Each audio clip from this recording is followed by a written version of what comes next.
So this is video number 21, and it's super special. I'll tell you why in a moment.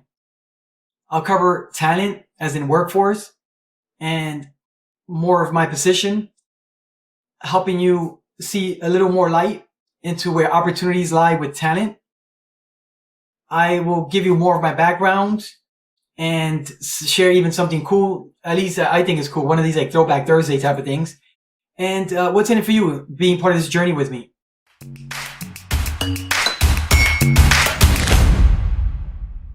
Hey everyone. So I'm Joshua De La Mata, and this 21st video is super special because it's the final episode in this channel launch series. Yay, I made it. But two things here. The first part is I kind of failed. It was supposed to be 21 videos done in 21 days, and I'm not perfect. I couldn't make it. This is a challenge. It was a struggle, but I'm here. I made it. It took me about 30 days or so. And I'm partly relieved in finishing this series for this channel launch. But the second and most important thing is that publishing on YouTube, despite it being difficult, and of course everything new is difficult, right? It's part of our growing pains and journey. It's part of my strategy in scaling and growing my business. Publishing on YouTube is part of my scaling and growing journey. There you have it. And thanks to you for tuning in.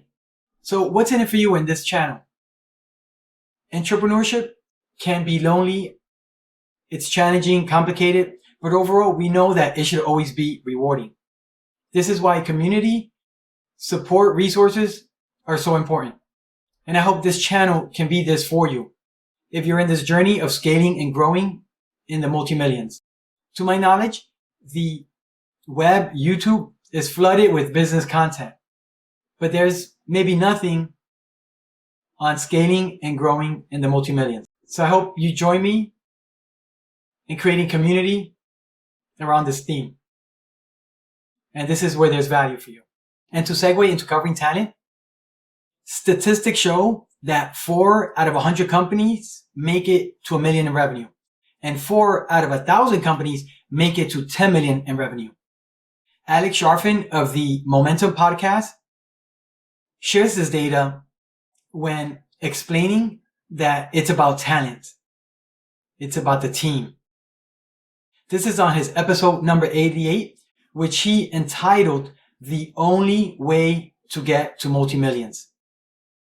It's episode number 88, and I'm going to include the link down below in the description. I haven't met Alex yet, but I have watched one of his videos. We do share in a professional circle, so I expect to meet him in the not too distant future. And I look forward to learning more about his work, helping entrepreneurs. So I definitely encourage you to check that out. Much of the topics I have already introduced during this channel launch series. Trade secrets, business continuity, sales, hiring, operations, all require people, talent, human capital, workforce. I thought I would have a chance to share more of my background and experience throughout this channel launch series, and I haven't. So let me share a little bit more today. I was privileged at one point to help with a big international expansion. A European company was looking to expand to 6 countries or 7 countries, US being one of them, and I was spearheading US operations. And while this opportunity was quite invaluable as a learning curve, it was a part failure as well, and which led me into learning more and getting engaged in learning about management consulting. Well, then I focused on growing my own firm, and I spent the last couple of years focusing on building out a life sciences consulting firm, which I have concentrated on. But I ended up forming a meetup group, which I named Caseaway, and it was for helping individuals and myself in learning about management consulting. And the group's focus was to practice business case interviews and helping individuals prepare for and vie for roles with major consulting firms, the big ones of the world: McKinsey, Bain, Boston Consulting Group, the Big Four, and all other types of consulting firms. And I worked with MBAs, PhDs, and many seasoned professionals across all different disciplines in honing business casing skills, overall honing our business acumen. And this has been for like the last 7 years now, if you're counting the last year where the group has been dormant due to COVID. But the point here is that I'm fully engaged in the business. Why talent workforce is so key to me? Because this is my specialty. In the first episode of this channel launch series, I plant a seed and explain how I believe companies can really scale and grow quickly. And that's by creating a better win-win between themselves and the workforce. How we access talent and work with talent. And this will be part of a product or service launch I will be doing soon. Regardless of whether you work with me or not, I will be sure to share plenty on the subject of talent. And I'm going to share some things today where you hopefully begin to see some light and start realizing where you can have competitive advantage when it comes to talent compared to many established corporations. I love part of our present day workforce. The ones that know how to work, that enjoy their work, that are results driven. Now the other part that I don't love, I'm upset at them, but most of the time I'm really feeling sorry for them. Why? I'll tell you, bear with me for a moment here. But I want to remind you that anything we do as entrepreneurs and everything we do as entrepreneurs in scaling and growing our business, the setting up infrastructure, the operations, the systems that we set up and maintain are with people, with talent. So now back to these people I feel sorry for, which is a majority. I feel sorry for many in our workforce because they were not given a good chance, a good opportunity as evolving individuals to learn and explore more about themselves and explore their interests and harness their strengths. And many people have not carved out for themselves the right and best fitting opportunities for careers and or work. And this is a society problem that affects us as business people. And here's the big issue, the big garbage. Go to school, get a degree, and get a good job. All too often, and for many years, this has been repeated. Without us having a solid system in place within our K through 12 school system to help individuals learn more about themselves, explore their interests, and harness their strengths. But we are led to higher degrees right off the bat. And for this reason, I'm also involved with workforce development groups. And this idea of setting higher education right off the bat without helping individuals explore their interests and harness their strengths creates a mishmash of problems for individuals, families, us, the businesses, society, the communities, and society at large. Talk about society back at you. I hope this begins to heighten your awareness on accessing talent. My first corporate experience as a young adult was working with Bear Stearns, at the time a very large investment banking firm. I was part of a new group that was formed to bring in payroll in-house, and the culmination of my work was running payroll 3 times a month in volume of about $30 to $40 million each month. And it was where I first experienced a poor mindset when it comes to workforce.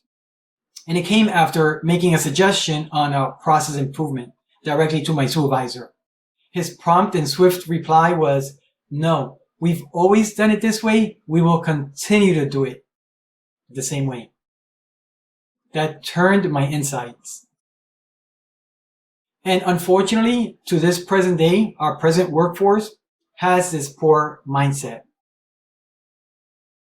And I've experienced it and felt it firsthand, even as a vendor, a supplier serving corporate accounts in these recent years. And what happens with too many people is they think when they're suppressing ideas and progress, they believe that they're creating job security.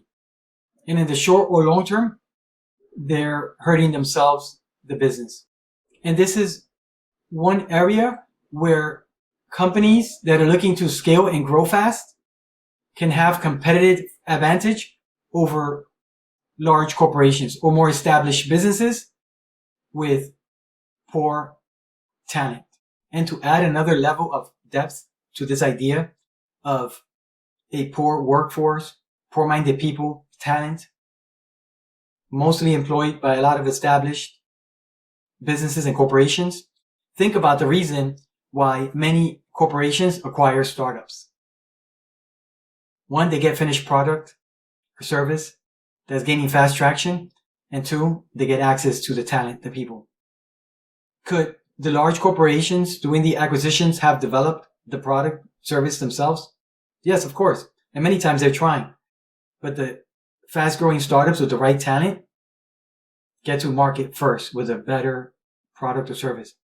And it's easier for them to acquire. So whether you're interested in creating a fast-growing company that gets acquired or keeping it and running it yourself, now you have one major factor for advantage in growing to multi-millions. Talent, people. Whether you employ directly or indirectly, talent is key. And now something cool about my background. But before I share, I want to let you know that I do have a resources page that I dropped the link down below in the description, and I continuously update this resource page. Go ahead and grab a copy. And now to something cool about my background. I'll preface it with saying that I grew up as a teenager during the 80s, which is was one of the coolest eras of our time. And no, I was not captain of the football team, but this one thing I did a lot as a teenager, and it was that I was a breakdancer, a damn good breakdancer too, almost equivalent to being captain of the football team. Fun times. I hope you appreciate this channel and helping you get focused and helping you scale and grow your business to multi-millions. If you appreciate this content on workforce and talent and all the things that we're going to be covering, I invite you to hit that like button, subscribe if you haven't yet. And until the next time, let's continue to vie higher.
Fun times.